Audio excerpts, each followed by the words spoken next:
ನಮಸ್ಕಾರ ಟ್ರೇಡರ್ಸ್, ಮತ್ತೊಂದು ಹೊಸ ವಿಡಿಯೋಗೆ ಪ್ರತಿಯೊಬ್ಬರಿಗೂ ಸ್ವಾಗತ. ಸರ್, ಪ್ರತಿಯೊಬ್ರು ಕೇಳೋದು ಒಂದೇ ಪ್ರಶ್ನೆ, ಸ್ಟಾಕ್ ಮಾರ್ಕೆಟಿಂಗ್ ನಾ ಏನಕ್ಕೆ ಬರಬೇಕು ಅಂತ.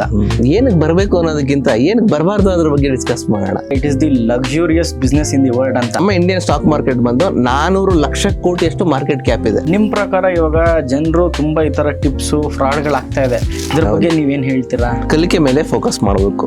ಕಲಿಕೆ ಇಲ್ಲದೆ ಗಳಿಕೆ ಆಗಲ್ಲ. ಒಬ್ಬ ಟ್ರೇಡರು ಪ್ರಾಫಿಟೇಬಲ್ ಆಗ್ಬೇಕು ಅಂತ ಕೇಳಿದ್ರೆ ಅವನು ಲಾಸೇ ಮಾಡ್ದಲ್ಲೇ ಪ್ರಾಫಿಟ್ ಆಗ್ಬಹುದು. ಯಾರು ನಾನು ಲಾಸೇ ಮಾಡಿಲ್ಲ ಹಂಗೆ ಪ್ರಾಫಿಟಬಲ್ ಆಗಿದೆ ಅಂದ್ರೆ ಇಸ್ ಎ ಫೇಕ್ ಪರ್ಸನ್. ಇವಾಗ ಸ್ಟಾಕ್ ಮಾರ್ಕೆಟ್ ಅಂತ ಬಂದಾಗ ಅದ್ರಲ್ಲಿ ಹಲವಾರು ಅನಾಲಿಸಿಸ್ಗಳಿದೆ. ಫಂಡಮೆಂಟಲ್ ಅನಾಲಿಸಿಸ್, ಟೆಕ್ನಿಕಲ್ ಅನಾಲಿಸಿಸ್ ಅಂತ. ಟ್ರೇಡಿಂಗ್ ಪರ್ಪಸ್ ಬರ್ತೀರಿ ಅಂದಾಗ ನಾವು technical analysis very important. Risk management ಅಂದ್ರೆ ಏನು? ರಿಸ್ಕ್ ಮ್ಯಾನೇಜ್ಮೆಂಟ್ ಮಾಡೋದು ತುಂಬಾ ಮುಖ್ಯನಾ? ಸ್ಟಾಕ್ ಮಾರ್ಕೆಟ್ ಅಲ್ಲಿ ಕ್ಯಾಪಿಟಲ್ ಇದ್ರೇನೆ ನೀವು ಮಾರ್ಕೆಟ್ ಅಲ್ಲಿ ಸಸ್ಟೈನ್ ಆಗಕ್ಕಾಗೋದು. ನೀವಿದ್ಯೆ ವಿತ್ ನಾಲೆಡ್ಜ್ ಮಾಡೋದು, it is not gambling. So travelling ಮಾಡ್ಕೊಂತ ಸಹ ನಾನು ಅರ್ನ್ ಮಾಡಬಹುದು. ನನಗೂ ಗೊತ್ತು, ನಿಮಗೂ ಗೊತ್ತು ದಟ್ ಸ್ಟಾಕ್ ಮಾರ್ಕೆಟ್ ಅಲ್ಲಿ ಬಾಟಮ್ ನ ಹಿಡಿಯೋದು ತುಂಬಾ ಕಷ್ಟ ಅಂತ ಅಂದ್ಬಿಟ್ಟು ನೀವು ಬಾಟಮ್ ಹಿಡಿತೀರಿ ಅಂತ ವೇಟ್ ಮಾಡ್ತಾ ಇರ್ತೀರಿ, ಮಾರ್ಕೆಟ್ ರಿವರ್ಸಲ್ ಆಗಿ ಮೇಲೆ ಹೋಗ್ಬಿಟ್ರು.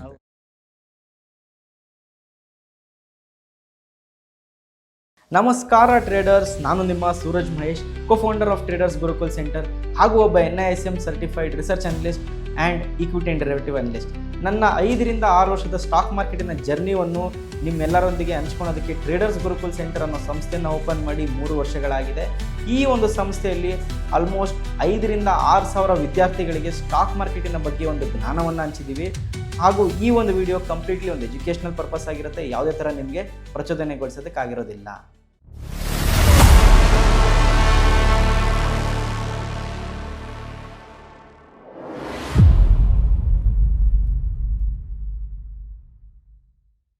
ನಮಸ್ಕಾರ ಟ್ರೇಡರ್ಸ್, ಮತ್ತೊಂದು ಹೊಸ ವಿಡಿಯೋಗೆ ಪ್ರತಿಯೊಬ್ಬರಿಗೂ ಸ್ವಾಗತ.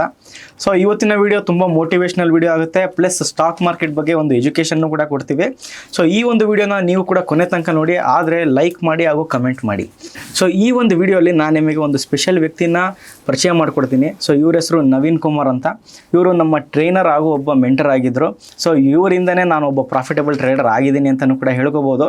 ಸೊ ಬನ್ನಿ ಸ್ವಾಗತಿಸೋಣ. ಸರ್ ನಮಸ್ಕಾರ. ನಮಸ್ತೆ. ನಮಸ್ತೆ ಸೂರಜ್, ಟ್ರೇಡರ್ಸ್ ಗುರುಕುಲ್ ಸೆಂಟರ್ಗೆ ಮತ್ತೊಮ್ಮೆ ಸ್ವಾಗತ. Thank you so much. So traders Gurukul ಸೆಂಟರ್ಗೆ ಇವಾಗ ನವೀನ್ ಕುಮಾರ್ ಸರ್ ಬಂದಿದ್ದಾರೆ, ಪ್ಲಸ್ ನಮ್ಮೆಲ್ಲರಿಗೂ ಒಂದು ಒಳ್ಳೆ ಗೈಡ್ ಅಂತಾನೆ ಹೇಳ್ಬೋದು. ಸರ್, ಪ್ರತಿಯೊಬ್ರು ಕೇಳೋದು ಒಂದೇ ಪ್ರಶ್ನೆ, ಸ್ಟಾಕ್ ಮಾರ್ಕೆಟಿಂಗ್ ನಾ ಏನಕ್ಕೆ ಬರಬೇಕು ಅಂತ. ಸೊ ಇದಕ್ಕೆ ನೀವೇನ್ ಹೇಳ್ತೀರಾ ಸರ್? ಏನಕ್ಕೆ ಬರಬೇಕು ಅನ್ನೋದಕ್ಕಿಂತ ಏನಕ್ಕೆ ಬರಬಾರ್ದು ಅದ್ರ ಬಗ್ಗೆ ಡಿಸ್ಕಸ್ ಮಾಡೋಣ. ಓಕೆ, ಸ್ಟಾಕ್ ಮಾರ್ಕೆಟ್ ಯಾಕೆ ಬರಬಾರ್ದು? ಸೊ ಇದ್ರಲ್ಲೇನೆ ಇಲ್ಲಿಗಲ್ ಇದೆಯಾ? ಇಲ್ಲ. ಗೌರ್ಮೆಂಟ್ಗೆ ಟ್ಯಾಕ್ಸ್ ಪೇ ಮಾಡ್ತಾ ಇದ್ದೀರಾ? ಬ್ರೋಕಿಂಗ್ ಫರ್ಮ್ಗಳಿಗೆ ಬ್ರೋಕರೇಜ್ ಪೇ ಮಾಡ್ತಾ ಇದ್ದೀರಾ ಅಲ್ವಾ? ಸೊ ಇಲ್ಲ, ಇದ್ರಲ್ಲಿ ದುಡ್ಡಿಲ್ವಾ? ದುಡ್ಡು ಮಾಡಕ್ಕಾಗಲ್ವಾ? ಖಂಡಿತ ದುಡ್ಡಿದೆ. ಸೊ ನಮ್ಮ ಇಂಡಿಯನ್ ಸ್ಟಾಕ್ ಮಾರ್ಕೆಟ್ ಬಂದು 400 ಲಕ್ಷ ಕೋಟಿಯಷ್ಟು ಮಾರ್ಕೆಟ್ ಕ್ಯಾಪ್ ಇದೆ. ಹೌದು ಅಲ್ವಾ? ಸೊ ಇನ್ನೊಂದು 3ನೇ ಅಂಶ ಏನು ಅಂದ್ರೆ, ಸೊ ಇದ್ರಲ್ಲಿ ಯಾರು ಕಾಂಪಿಟೇಟರ್ಸ್ ಇಲ್ಲ ನಿಮ್ಗೆ ಅಲ್ವಾ? ಯಾರಿಲ್ಲ ನಿಮ್ಮಲ್ಲಿ ಕೈ ಜೋಬಲ್ಲಿ ದುಡ್ಡಿದ್ರೆ ಬಂದು ಕಿತ್ಕೊಂಡು ಹೋಗ್ತಾರೆ ಯಾರಾದ್ರೂ? ಇಲ್ಲ.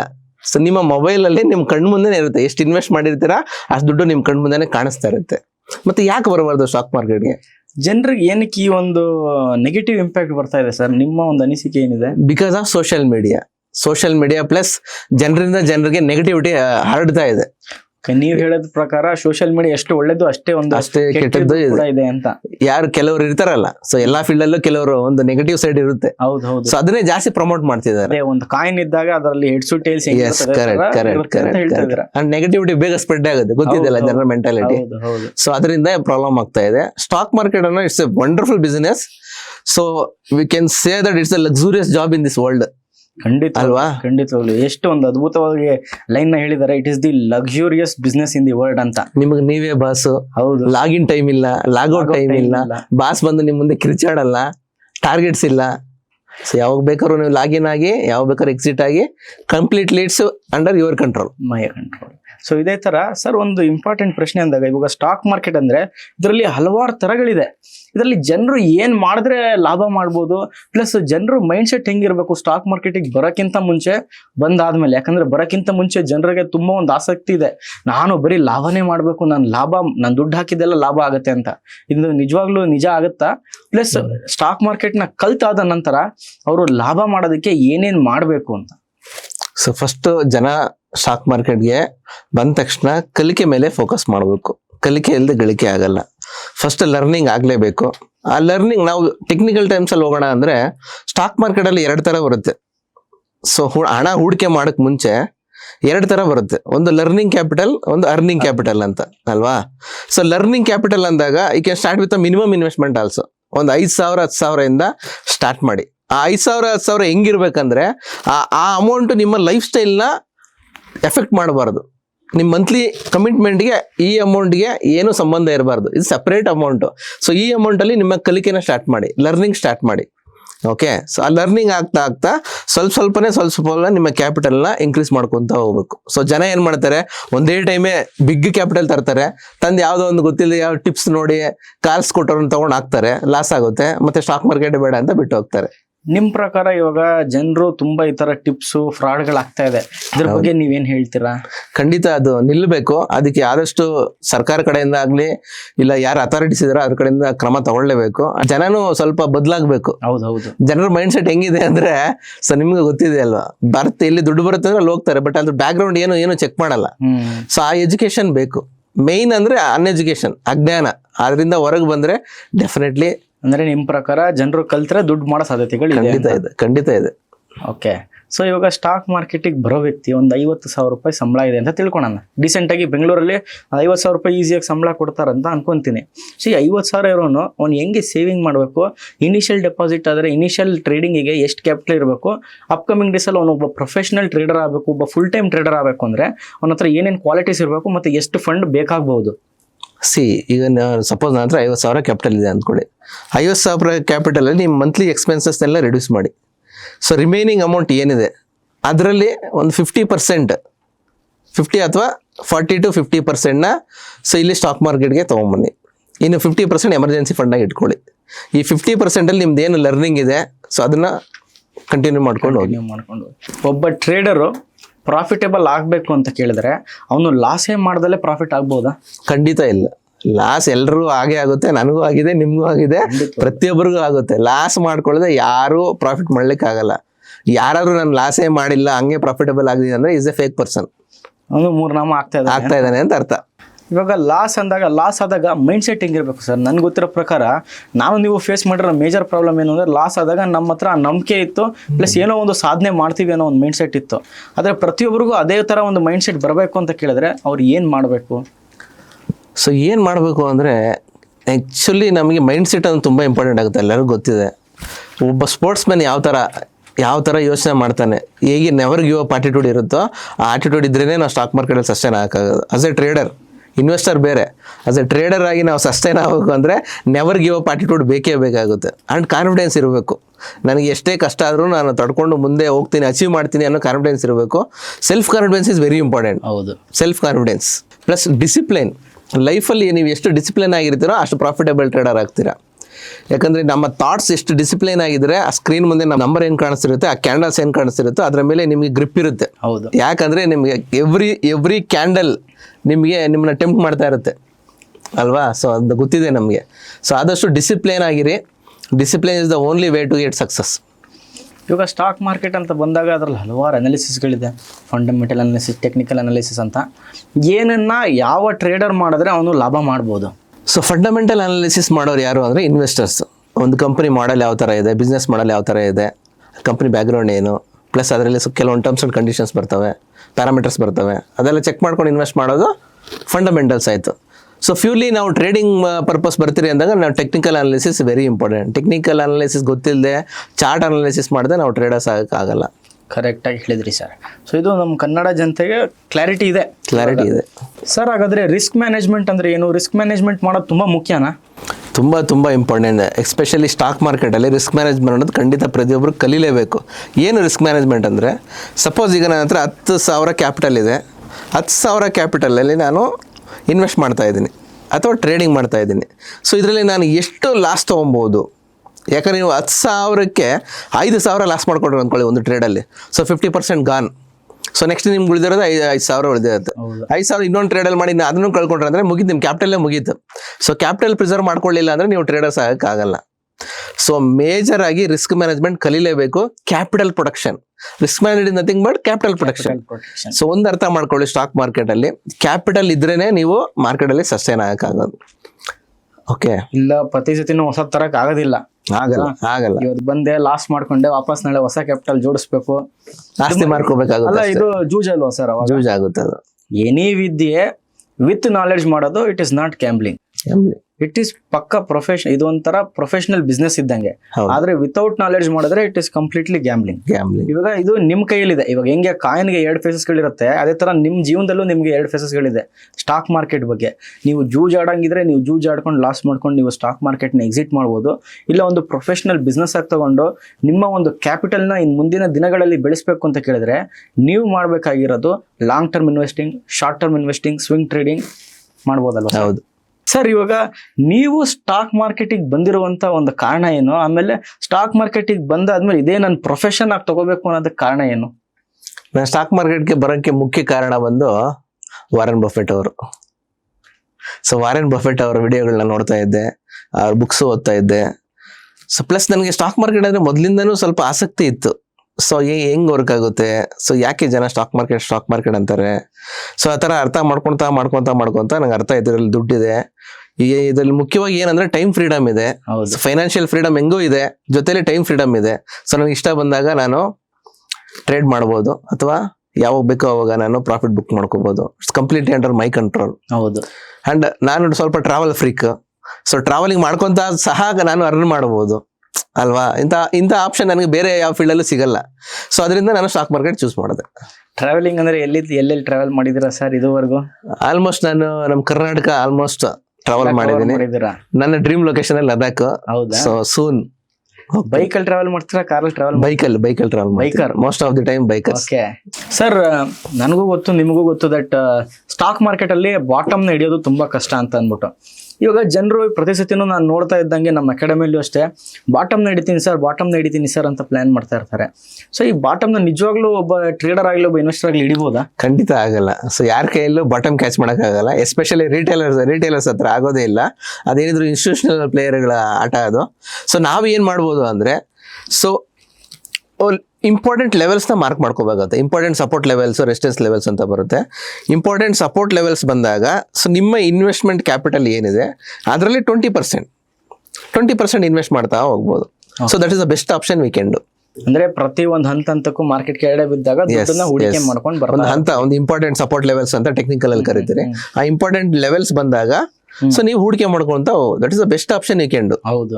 ಈ ತರ ಮಾಡಿದ್ರೆ ನಮಗೆ ಬಾಟಮಿನ ಅವಶ್ಯಕತೆನೇ ಬರೋದಿಲ್ಲ. ಆದ್ರೆ ಯಾಕಂದ್ರೆ ನೀವು ಬಾಟಮ್ ಹಿಡಿತೀರಿ ಅಂತ ವೇಟ್ ಮಾಡ್ತಾ ಇರ್ತೀರಿ, ಮಾರ್ಕೆಟ್ ರಿವರ್ಸಲ್ ಆಗಿ ಮೇಲೆ ಹೋಗ್ಬಿಟ್ಟಿರುತ್ತೆ, ರಿಗ್ರೆಟ್ ಆಗುತ್ತೆ. ಹೌದು. ಇಲ್ಲ ಒಂದ್ ಲೆವೆಲ್ ಬಂದಾಗ ಇನ್ವೆಸ್ಟ್ ಮಾಡಿರ್ತೀರಿ, ಮತ್ತೆ ಬೀಳುತ್ತೆ, ಆಗ ಮತ್ತೆ ರಿಗ್ರೆಟ್ ಆಗ್ತೀರಾ. ಹೌದು. ತುಂಬಾ ಜನ ಮಾಡೋ ತಪ್ಪಿದೆ, ಒಂದೇ ಸತಿ ಎಲ್ಲಾ ಫಂಡ್ ಎತ್ಕೊಂಡೋಗಿ ಸುರಿದು ಬಿಡ್ತಾರೆ. ಹೌದು. ಅಲ್ಲಿ ಅವರು ಲಾಸ್ ಮಾಡ್ಕೋತಾರೆ ಅಥವಾ ಹೋಲ್ಡ್ ಮಾಡ್ತಾರೆ. ಅದು ತುಂಬಾ ಜನ ಅದನ್ನು ಇವತ್ತಿನ ಡೇಟಿಗೆ ಈ ಸ್ಮಾಲ್ ಕ್ಯಾಪ್ ಅನ್ನೋ ಒಂದು ಹೆಸರುಗಳ ಸ್ಟಾಕ್ ಗಳಲ್ಲಿ small cap, micro cap, actually ಇದರಿಂದ ಹೊರಗಡೆ ಬರಬೇಕು ಜನ. Specially small cap, micro cap ಅಲ್ಲಿ ತುಂಬಾ ಲಾಸ್ ಮಾಡ್ಕೊಂತ ಇದ್ದಾರೆ, ತರ ಗ್ಯಾಮ್ಲಿಂಗ್ ತರ ತಗೊಂಡು ಹೋಗ್ತಾ ಇದ್ದಾರೆ. ಸೊ ಅದರಿಂದ ಹೊರಗೆ ಬರಬೇಕು, ಅದಕ್ಕೊಂದು ರೈಟ್ಫುಲ್ ನಾಲೆಜ್ ಕೊಡಬೇಕು. ಅದು ನೀವು ಆಕ್ಚುಲಿ ಕೊಡ್ತಾ ಇದ್ದೀರಾ. It's a very good approach and it's a noble service ಅಂತಾನೆ ಹೇಳ್ಬೋದು. ಜನಗಳಿಗೆ ಒಂಥರ ಸೇವೆ ಮಾಡ್ತಾ ಇದ್ರ ನೀವು. Thank you sir. ಸೊ ನಿಮ್ಮ ಪ್ರಕಾರ ಇವಾಗ ಜನರು ಟಾಪ್ 5 ಸ್ಟಾಕ್ಸ್ ಈ ವರ್ಷಕ್ಕೆ ತೊಗೊಂಡ್ರೆ ಇದು ಅಪ್ ಮೂವ್ ಆಗುತ್ತೆ ಅಂತ ಹೇಳ್ತಾ ಇರ್ತಾರಲ್ಲ, ಇದೆಲ್ಲದಕ್ಕೂ ಹೇಳೋದಕ್ಕಿಂತ ಮುಂಚೆ ಅವ್ರು ಎಷ್ಟು ವರ್ಷದ ಹಿಂದೆಗಡೆ ಪರಿಶ್ರಮಗಳಿರ್ತದೆ, ಆಮೇಲೆ ಇದೆಲ್ಲ ಅನಾಲಿಸಿಸ್ ಮಾಡೋದಕ್ಕೆ ಅವ್ರಿಗೆ ಏನೇನು ಕೀ ಫ್ಯಾಕ್ಟರ್ಗಳು ಬೇಕಾಗತ್ತೆ? ಒಂದು ಕಂಪ್ನಿಯಲ್ಲಿ ನಾವು ಹೂಡಿಕೆ ಮಾಡೋಕ್ಕಿಂತ ಮುಂಚೆ ಮೇನ್ ಫ್ಯಾಕ್ಟರ್ ಅಂದರೆ ಬಿಸ್ನೆಸ್ ಮಾಡಲ್. ಕಂಪ್ನಿ ಬಿಸ್ನೆಸ್ ಮಾಡಲ್ ಹೆಂಗಿದೆ, ಸಸ್ಟೈನ್ ಆಗುತ್ತೆ ಅಲ್ವಾ? ಕೊರೋನಾ ಎಲ್ಲರಿಗೂ ಗೊತ್ತು. ಆ ಕೊರೋನಾ ಟೈಮಲ್ಲಿ ಎಷ್ಟು ಕಂಪ್ನಿಗಳು ಸಸ್ಟೈನ್ ಆದವು, ಸೊ ಎಷ್ಟು ಕ್ಲೋಸ್ ಆದವು, ಅದಕ್ಕೆಲ್ಲ ಮೇನ್ ಅಂದರೆ ನಮಗೆ ಅದರ ಬಿಸ್ನೆಸ್ ಮಾಡಲ್ ಗೊತ್ತಿರಬೇಕು, ಫಂಡಮೆಂಟಲ್ಸ್ ಗೊತ್ತಿರಬೇಕು. ಅದನ್ನ ನೀವು ಆಲ್ಮೋಸ್ಟ್ ಒಂದು 6 ಮಂತ್ಸ್ ಸ್ಟಡಿ ಮಾಡಬೇಕಾಗುತ್ತೆ. ಹೌದು. ಆ 6 ಮಂತ್ಸ್ ಸ್ಟಡಿ ಮಾಡಬೇಕಂದ್ರೆ ನೀವು ಒಂದು ಒಳ್ಳೆ ಗುರು ಹತ್ರ ಹೋಗ್ಬೇಕಾಗುತ್ತೆ. ಒಂದು ಒಳ್ಳೆ ಎಜುಕೇಷನ್ ಸೆಂಟರ ಇಲ್ಲ ಒಳ್ಳೆ ಗುರುನ ಅವ್ರ ಹತ್ರ ಹೋಗಿ ಕಲಿತು ಮಾಡಬೇಕಾಗುತ್ತೆ. ಅಂದರೆ ಇವಾಗ ಫಿನಾನ್ಷಿಯಲ್ ರಿಪೋರ್ಟ್ಸ್ ನೋಡಬೇಕು ಅಂತ ಹೇಳ್ತಾ ಇದ್ದೀವಿ. Yes, correct. ಸೊ ಹಾಗಾದ್ರೆ ಕಂಪನಿ ಲಾಭ ಮಾಡಿದ್ರೆ ಮಾತ್ರ ಶೇರ್ ಪ್ರೈಸಸ್ಗಳು ಮೇಡೆ ಹೋಗುತ್ತಾ? ಹೌದು, ಖಂಡಿತ. ತುಂಬ ಒಂದು ಒಳ್ಳೆ ವ್ಯಾಲ್ಯೂ ಇನ್ಫಾರ್ಮೇಷನ್ನ ಕೊಟ್ಟಿದ್ದೀರಾ ಸರ್. ಅಂದರೆ ತುಂಬ ಜನ ಲಾಸ್ ಮಾಡ್ಕೊತಿರೋದು ಅವರ ಒಂದು ದೃಷ್ಟಿಕೋನ ಅಥವಾ ಒಂದು ಫ್ರಸ್ಟ್ರೇಷನ್ ಅಥವಾ ಒಂದು ಪ್ಯಾನಿಕ್ ಅಥವಾ ಫೋಮೋ ಇಂದ ಆಗ್ತಾ ಇದೆ ಅಂತ ಹೇಳ್ತಾ ಇದ್ದಾರೆ. ಹೌದು. ಇದೆಲ್ಲನೂ ನಿಲ್ಸೋದಕ್ಕೆ, ಆಮೇಲೆ ಸ್ಟಾಕ್ ಮಾರ್ಕೆಟಿಗೆ ಹೊಸಬ್ರು ಬರೋದಕ್ಕೆ ತುಂಬ ಒಂದು ಸಿಮಿಲಾರಿಟೀಸ್ ಇದೆ. ಹೌದು. ತುಂಬ ಜನ ಏನಾಗ್ತಾರೆ, ಇವಾಗ ಲಾಸ್ ಮಾಡೋರನ್ನ ನೋಡಿ ನಾನು ಕೂಡ ಸ್ಟಾಕ್ ಮಾರ್ಕೆಟ್ಗೆ ಬರಲ್ಲಪ್ಪ, ನನ್ನ ಫ್ರೆಂಡ್ ಲಾಸ್ ಮಾಡ್ಕೊಂಬಿಟ್ಟವನೆ, ನಾನು ಎಲ್ಲಿ ದುಡ್ಡನ್ನ ಲಾಸ್ ಮಾಡ್ಕೊಂಡ್ಬಿಡ್ತೀನಿ ಅಂತಾರೆ. ಹೌದು. ಆದರೆ ಲಾಸ್ ಮಾಡೋರ್ನ ಯಾಕೆ ನೋಡ್ತೀರಾ, ಪ್ರಾಫಿಟ್ ಮಾಡೋರ್ನು ನೋಡಿ ಸರ್. ಹಾಗಾದ್ರೆ ಇವಾಗ US ಅಲ್ಲಿ ಏನಕ್ಕೆ ಅಷ್ಟೊಂದು ಜನ ಇನ್ವೆಸ್ಟರ್ಸ್ ಅಥವಾ ಟ್ರೇಡರ್ಸ್ ಇದ್ದಾರೆ, ನಮ್ಮ ಇಂಡಿಯಾಗೆ ಬಂದಾಗ ಯಾಕೆ ತುಂಬ ಕಮ್ಮಿ ಜನ ಇದ್ದಾರೆ? ಯಾಕಿದ್ದಾರೆ ಅಂದರೆ ಎಜುಕೇಷನ್. ಸೊ ಜನರೇಷನ್ಸ್ ಅಂತ ಕರೀತೀರಿ. ಸೊ ನಮ್ಮ ಇಂಡಿಯಾದಲ್ಲಿ ಸ್ಟಾಕ್ ಮಾರ್ಕೆಟ್ ಕಲಿತಾರೋ ಫಸ್ಟ್ ಜನರೇಷನ್ ನಾವುಗಳೇ. ಹೌದು, ಎಸ್ಪೆಷಲಿ ಕರ್ನಾಟಕದಲ್ಲಿ. ಸೊ ಅಲ್ಲಿ ಏನಂದರೆ ಜನರೇಷನಿಂದ ಪಾಸ್ ಆನ್ ಆಗ್ತಾ ಬರ್ತಾ ಇದೆ. ಬಟ್ ನಮ್ದ್ರಲ್ಲಿ ಏನಾಗ್ತಾ ಇದೆ, ಅದಾಗ್ತಾ ಇಲ್ಲ. ಆ generation to generation pass on ಆಗಬೇಕು. ಆ ಎಜುಕೇಷನ್ ಎಲ್ಲರಿಗೂ ಬರಬೇಕು. ಸೊ ಈ ಒಂದು ಲೂಪ್ನ ಬ್ರೇಕ್ ಮಾಡೋದಕ್ಕೆ ನಾವು ಟ್ರೇಡರ್ಸ್ ಗುರುಕುಲ್ ಸೆಂಟರ್ ಆದವರು ಪ್ರತಿಯೊಂದು ಡಿಸ್ಟ್ರಿಕ್ಟಲ್ಲೂ ಅಷ್ಟೇ ಒಂದು ಅಕಾಡೆಮಿನ ಸ್ಟಾರ್ಟ್ ಮಾಡೋಕ್ಕೆ ಒಂದು ಪ್ರಯತ್ನನ ಪಡ್ತಾ ಇದ್ದೀವಿ. ಪ್ಲಸ್ ಸ್ಟಾಕ್ ಮಾರ್ಕೆಟ್ ಬಗ್ಗೆ ಪ್ರತಿಯೊಂದು ಮನೆಯಲ್ಲೂ ಒಂದು ಅವೇರ್ನೆಸ್ನ ಕೊಡೋದಕ್ಕೆ ಟ್ರೈ ಮಾಡ್ತಾ ಇದ್ದೀವಿ. ಪ್ರತಿ ಮನೆಯಲ್ಲೂ ಪ್ರತಿ ಫ್ಯಾಮಿಲಿಯಲ್ಲೂ ಒಬ್ಬ ಸ್ಟಾಕ್ ಮಾರ್ಕೆಟ್ ಕಲ್ತಿರೋನು ಇರಬೇಕು. ಸರ್, ಒಬ್ಬ ಮನುಷ್ಯನಿಗೆ ಹಾಗಾದರೆ ಒಂದು ಸೆಕೆಂಡ್ರಿ ಸೋರ್ಸ್ ಆಫ್ ಇನ್ಕಮ್ ಎಷ್ಟು ಮುಖ್ಯ ಆಗುತ್ತೆ? ಎಷ್ಟು ಮುಖ್ಯ ಆಗುತ್ತೆ ಅಂದರೆ ನಮಗೆ ಲೈವ್ ಎಕ್ಸಾಂಪಲ್ ಈಗಲೇ ಇದೆ. ವಾರ್ ಶುರುವಾಯ್ತಾ, ಇಸ್ರೇಲ್ ಇರಾನ್ ವಾರ್ ಶುರುವಾಯಿತು. ಸೊ ಎಲ್ಲ ಪ್ರೈಸ್ಗಳು ಜಾಸ್ತಿ ಆಗ್ತಾ ಇದೆ. ಒಂದೇ ತಿಂಗಳಲ್ಲಿ 4 ಟೈಮ್ ಪೆಟ್ರೋಲ್ ಪ್ರೈಸ್ ಜಾಸ್ತಿ ಆಯಿತು. ಎಲ್ಲ ವಸ್ತುಗಳ ಬೆಲೆನೂ ಜಾಸ್ತಿ ಆಗ್ತಾ ಇದೆ. ಬಟ್ ನಮ್ಮ ಇನ್ಕಮ್ ಮಾತ್ರ ಅಲ್ಲೇ ಇದೆ. ಹೌದು. ಸೊ ಇದನ್ನ ಹೆಂಗೆ ನೀವು ಸಸ್ಟೈನ್ ಆಗ್ತೀರಾ? ಸಸ್ಟೈನ್ ಆಗ್ಬೇಕಂದ್ರೆ ನೀವು ಸಿಂಗಲ್ ಸೋರ್ಸ್ ಆಫ್ ಇನ್ಕಮ್ ಆಗಲ್ಲ. ಸೊ ಡೆಫಿನೆಟ್ಲಿ ನೀವು ಇನ್ನೊಂದು ಇನ್ಕಮ್ ಮಾಡ್ಕೊಳ್ಳೇಬೇಕು. ಸೊ ಅದನ್ನು ನೀವು ಕಲೀಲೇಬೇಕು. It's a part of your life ಅಷ್ಟೇ. ಇದೇನು ಸಪ್ರೇಟ್ ಕೋರ್ಸ್ ಅಲ್ಲ, ಇದು ಸಪ್ರೇಟ್ ಫೀಲ್ಡ್ ಅಲ್ಲ, ಇದು ಪಾರ್ಟ್ ಆಫ್ ಯುವರ್ ಲೈಫ್. ನೀವು ಕಲ್ತ್ಕೊಂಡ್ರೆ ನಿಮ್ಮ ಜೀವನದಲ್ಲಿ ಆಲ್ರೆಡಿ ಅಳವಡಿಸ್ಕೊಬೇಕು. ಅದು ಕಂಪಲ್ಸರಿ. ಅದು ಇದೇನು ನಿಮಗೆ ಆಪ್ಷನಲ್ ಅಲ್ಲ, ಕಂಪಲ್ಸರಿ. ಪ್ರತಿಯೊಬ್ಬರ ಲೈಫಲ್ಲೂ ಫಿನಾನ್ಷಿಯಲ್ ಎಜುಕೇಷನ್ ಬೇಕೇ ಬೇಕು. ಸರ್, ಮತ್ತು ನಮ್ಮ ಇನ್ಕಮ್ಗೆ ಇನ್ಫ್ಲೇಷನ್ ಹೆಂಗೆ ವರ್ಕ್ ಆಗುತ್ತೆ, ಆಮೇಲೆ ಇನ್ಫ್ಲೇಷನಿಂದ ನಮ್ಗೆ ಏನೇನು ಮೆರಿಟ್ಸ್ ಇದೆ, ಏನೇನು ಡಿಮೆರಿಟ್ಸ್ ಇರ್ಬೋದು ಸರ್? ಸೊ ಇನ್ಫ್ಲೇಷನ್ ಅಂತ ಅಂದ್ರೆ ಏನು ಅಂದರೆ ಕನ್ನಡದಲ್ಲಿ ಹಣದುಬ್ಬರ ಅಂತ ಕರೀತಾರೆ. ಸರ್ ಅರ್ಥ ಏನು ಅಂದರೆ, ಸೊ ಯಾವುದೋ ಒಂದು ವಸ್ತುವಿನ ಬೆಲೆ ಈಗ 1000 ರೂಪಾಯಿ ಇದೆ ಅಂದ್ಕೊಳ್ಳಿ, 1000 rupees ಇದೆ. ಸೊ ಇನ್ಫ್ಲೇಷನ್ಗೆ ಲೆಕ್ಕ ಹಾಕಿದ್ರೆ ನೆಕ್ಸ್ಟ್ ಇಯರ್ಗೆ ಅದು 1070 ರೂಪಾಯಿ ಇರುತ್ತೆ. ಅಂದರೆ 7% ಇನ್ಕ್ರಿಮೆಂಟ್. ಸೊ ಯಾವ ವಸ್ತುವಿನ ಬೆಲೆ ಜಾಸ್ತಿ ಆಗಿದೆ, ಬಟ್ ಹಣದ ಬೆಲೆ ಅಷ್ಟೇ ಇದೆ. ಸೊ ಇದನ್ನೇ ಇನ್ಫ್ಲೇಷನ್ ಅಂತ ಕರೀತೀರಿ. ಓಕೆ. ಸೊ ಈಗ 7% ಹಣ ಜಾಸ್ತಿ ಇದೆ, ವಸ್ತುಗಳ ಬೆಲೆ ಜಾಸ್ತಿ ಆಗ್ತಾ ಇದೆ, ಬಟ್ ಇನ್ಕಮ್ ಜಾಸ್ತಿ ಆಗ್ತಾ ಇಲ್ಲ. ಸೊ ಯಾವ್ದಾದ್ರು ಒಂದು ಕಂಪ್ನಿ ನಿಮಗೆ ಸಪೋಸ್ ಈಗ ಸ್ಯಾಲ್ರಿ 1 ವರ್ಷಕ್ಕೆ 7% ಇನ್ಕ್ರೀಸ್ ಮಾಡ್ತಾರಾ? 7-8% ಮಾಡಲ್ಲ. ಎವ್ರಿ ಇಯರ್ ಆ ಥರ ಮಾಡಿದ್ರೆ ಕಂಪ್ನಿ ಕ್ಲೋಸ್ ಮಾಡ್ಕೊಂಡು ಹೋಗ್ಬೇಕಾಗುತ್ತೆ. ಸೊ ಇದನ್ನೇ ಇನ್ಫ್ಲೇಷನ್ ಅಂತ ಕರೀತಾರೆ. ಸೊ ನಿಮ್ಮ ಇನ್ಕಮ್ಗೆ, ಸೊ ನಿಮ್ಮ ಇನ್ಫ್ಲೇಷನ್ಗೆ ಯಾವಾಗ ಮ್ಯಾಚ್ ಆಗಲ್ಲೋ, ಸೊ ಆಗ ಲೈಫಲ್ಲಿ ಇಂಬ್ಯಾಲೆನ್ಸ್ ಕ್ರಿಯೇಟ್ ಆಗುತ್ತೆ.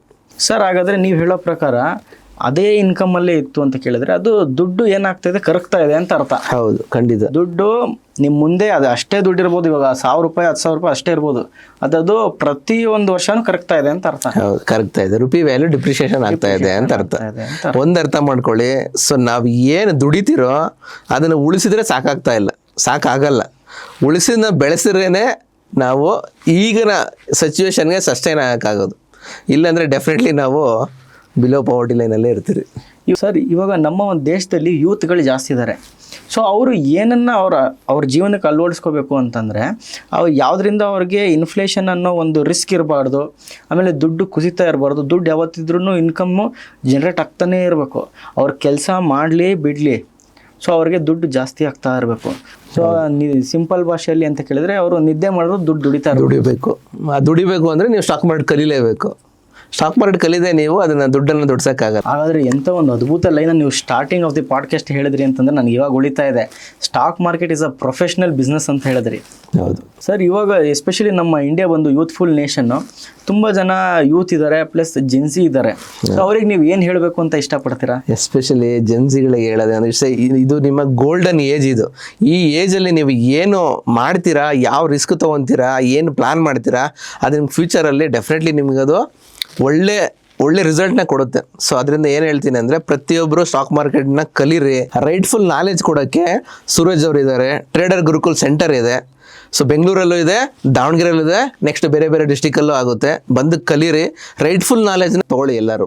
ಹಾಗಾದರೆ ನಮ್ಮ ಯೂತ್ಗೂ ಒಂದು ಒಳ್ಳೆ ಇನ್ಫಾರ್ಮೇಷನ್ ಕೊಟ್ಟಿದ್ದೀರಾ. ಅವರು ಇವತ್ತಿಂದನೇ ಇನ್ವೆಸ್ಟಿಂಗ್ನ ಸ್ಟಾರ್ಟ್ ಮಾಡಬೇಕು ಅಂತ ಮಾಡಿ ಒಂದು ಸಿಂಪಲ್ ಎಕ್ಸಾಂಪಲ್ ಸರಿ ಏನು ಕೊಟ್ಟರು ಅಂತ ಕೇಳಿದ್ರೆ, ಒಂದು ಗಿಡಕ್ಕೆ ಬೀಜ ಇವತ್ತೇ ನೀವು ಇದು ಮಾಡಬೇಕು, ಅದು ಬೆಳಿಬೇಕು ಅಂತ ಕೇಳಿದ್ರೆ ಮಿನಿಮಮ್ ಆದರೂ ಒಂದು 10 ವರ್ಷ 5 ವರ್ಷ ಬೇಕು ಅಂತಂದರೆ, ನೀವು ಇವತ್ತು ಬೀಜ ಹಾಕಿ ಆ ಒಂದು ಗಿಡನ ಬೆಳೆಸಬೇಕು ಅಂತ ಯೋಚನೆ ಮಾಡಿದ್ರೆ ಇನ್ನು 10 ವರ್ಷ ಆದಮೇಲೆ ನಿಮ್ಗೆ ಅದೊಂದು ಫಲ ಕೊಡುತ್ತೆ ಅಂತ ಹೇಳ್ತಾ. ಕರೆಕ್ಟ್. ಹೌದು. ಇಂಥ ಒಂದು ಅದ್ಭುತವಾದ ಒಂದು ನಾಲೆಡ್ಜ್ನ ಕೊಟ್ಟಿದ್ದಕ್ಕೆ ನಮ್ಮ ಒಂದು ಕನ್ನಡ ಜನತೆಗೆ ತುಂಬ ಥ್ಯಾಂಕ್ಸ್ ಸರ್. ಇದೇ ಥರ ಒಂದು ಇನ್ಫಾರ್ಮೇಷನ್ನ ಇನ್ನು ಮುಂದಿನ ದಿನಗಳಲ್ಲೂ ನಾವು ತಲುಪಿಸೋದಕ್ಕೆ ನಾವು ಪ್ರಯತ್ನ ಪಡ್ತೀವಿ. ಸೊ ನೀವು ಕೂಡ ಈ ವಿಡಿಯೋನ ಇಷ್ಟ ಆದರೆ ಲೈಕ್ ಮಾಡಿ, ಶೇರ್ ಮಾಡಿ, ಕಮೆಂಟ್ ಮಾಡಿ, ಹಾಗೂ ನಮ್ಮ ಟ್ರೇಡರ್ಸ್ ಗುರುಕುಲ್ ಸೆಂಟರ್ ಪೇಜ್ನ ಫಾಲೋ ಮಾಡಿ. ನಮಸ್ಕಾರ ಟ್ರೇಡರ್ಸ್, ನೀವು ಕೂಡ ನಿಮ್ಮ ಯಶಸ್ಸಿನ ಜರ್ನಿ ಶುರು ಮಾಡಬೇಕು ಅಂದರೆ ಹಿಂದೆ ಟ್ರೇಡರ್ಸ್ ಗುರುಕುಲ್ ಸೆಂಟರ್ನ ವಿಸಿಟ್ ಮಾಡಿ. ನಮ್ಮ ಟ್ರೇಡರ್ಸ್ ಗುರುಕುಲ್ ಸೆಂಟರಿನ 2 ಬ್ರಾಂಚ್ ಇದೆ, ಬೆಂಗಳೂರು ಹಾಗೂ ದಾವಣಗೆರೆ. ನಮ್ಮ ಕೋರ್ಸಸ್ ಜಾಯ್ನ್ ಆಗೋದು ಬಹಳ ಸಿಂಪಲ್. ಕೆಳಗಡೆ ಮೆನ್ಷನ್ ಮಾಡಿರೋ ನಂಬರಿಗೆ ಕಾಂಟ್ಯಾಕ್ಟ್ ಮಾಡಿ ಅಥವಾ ನಮ್ಮ ಬ್ರಾಂಚಸ್ನ ವಿಸಿಟ್ ಮಾಡಿ. ನಮ್ಮ ಕೋರ್ಸಸ್ ಬಂದು 3 ದಿನ ಇರುತ್ತೆ, ಫ್ರೈಡೇ, ಸ್ಯಾಟರ್ಡೆ ಹಾಗೂ Sunday. Friday 10 to 2, Saturday 10 to 4 ಹಾಗೂ ಸಂಡೇ 10 to 4. ಇನ್ನೇನಕ್ಕೆ ತಡ ಮಾಡ್ತಾ ಇದ್ದೀರಾ? ಈ ಸುವರ್ಣ ಅವಕಾಶವನ್ನು ಮಿಸ್ ಮಾಡಬೇಡಿ. ಹಿಂದೆ ಕೆಳಗಡೆ ಮೆನ್ಷನ್ ಮಾಡಿರೋ ನಂಬರಿಗೆ ಕಾಂಟ್ಯಾಕ್ಟ್ ಮಾಡಿ ಹಾಗೂ ಎನ್ರೋಲ್ ಆಗಿ. ಟ್ರೇಡರ್ಸ್ ಗುರುಕುಲ್ ಸೆಂಟರ್, ಲಾಭದ ದಾರಿಗೆ ಜ್ಞಾನದ ಬೆಳಕು. ಜ್ಞಾನವನ್ನು ಹಂಚೋದಕ್ಕೆ ನಾವು ರೆಡಿ ಆಗಿದ್ದೀವಿ, ಕಲಿಯೋದಕ್ಕೆ ನೀವು ರೆಡಿ ಆಗಿದ್ದೀರಾ? ನಾವು ಟ್ರೇಡರ್ಸ್ ಗುರುಕುಲ್ ಸೆಂಟರ್ ಅವರು ಪ್ರತಿ ಭಾನುವಾರ ಒಂದು ಫ್ರೀ ಮೆಗಾ ವರ್ಕ್ಶಾಪ್ನ ಕಂಡಕ್ಟ್ ಮಾಡ್ತಾ ಇದ್ದೀವಿ, ಬೆಳಗ್ಗೆ 10 ಗಂಟೆಯಿಂದ 1 ಗಂಟೆ ತನಕ. ಇಲ್ಲಿ ನಿಮಗೆ ಸ್ಟಾಕ್ ಮಾರ್ಕೆಟಿನ ಬಗ್ಗೆ ಬೇಸಿಕ್ಕಿಂದ ಅಡ್ವಾನ್ಸ್ವರೆಗೂ ಹೇಳ್ಕೊಡ್ತೀವಿ, ಹಾಗೂ ನೀವು ಯಶಸ್ಸನ್ನು ಪಡೆಯೋದಕ್ಕೆ ಒಂದು ದಾರಿ ಕೂಡ ತೋರಿಸ್ತೀವಿ. ನಿಮಗೆ ಒಬ್ಬ ಪ್ರಾಫಿಟೇಬಲ್ ಟ್ರೇಡರ್ ಆಗೋದು ಹೇಗೆ, ನಿಮ್ಮ ದುಡ್ಡಿನ ಕೈಯಲ್ಲಿ ದುಡಿಸೋದು ಹೇಗೆ ಅಂತ ಹೇಳ್ಕೊಡ್ತಾ ಇದ್ದೀವಿ. ಸೊ ಹೇಳ್ಕೊಡೋದಕ್ಕೆ ನಾವು ರೆಡಿ ಆಗಿದ್ದೀವಿ, ಕಲಿಯೋದಕ್ಕೆ ನೀವು ರೆಡಿ ಆಗಿದ್ದೀರಾ? ಇನ್ನೇನಕ್ಕೆ ತಡ ಮಾಡ್ತಾ ಇದ್ದೀರಾ? ಬನ್ನಿ ಸಿಗೋಣ ಇದೇ ಭಾನುವಾರಕ್ಕೆ. ಇನ್ನೂ ಸ್ಟಾಕ್ ಮಾರ್ಕೆಟ್ನ ಕಂಡ್ರೆ ನಿಮಗೆ ಗೊಂದಲಗಳಿದೆಯಾ? ಹಾಗಾದರೆ ನಿಮ್ಮ ಪ್ರಶ್ನೆಗೆ ಒಂದು ಸರಿಯಾದ ಮಾರ್ಗ ತೋರಿಸೋದಕ್ಕೆ ನಾವಿದ್ದೀವಿ. ಈ ಕೂಡಲೇ ಸ್ಕ್ರೀನ್ ಮೇಲಿರೋ ನಂಬರಿಗೆ ಕರೆ ಮಾಡಿ ಅಥವಾ ನಮ್ಮ ಆಫೀಸಿಗೆ ವಿಸಿಟ್ ಮಾಡಿ.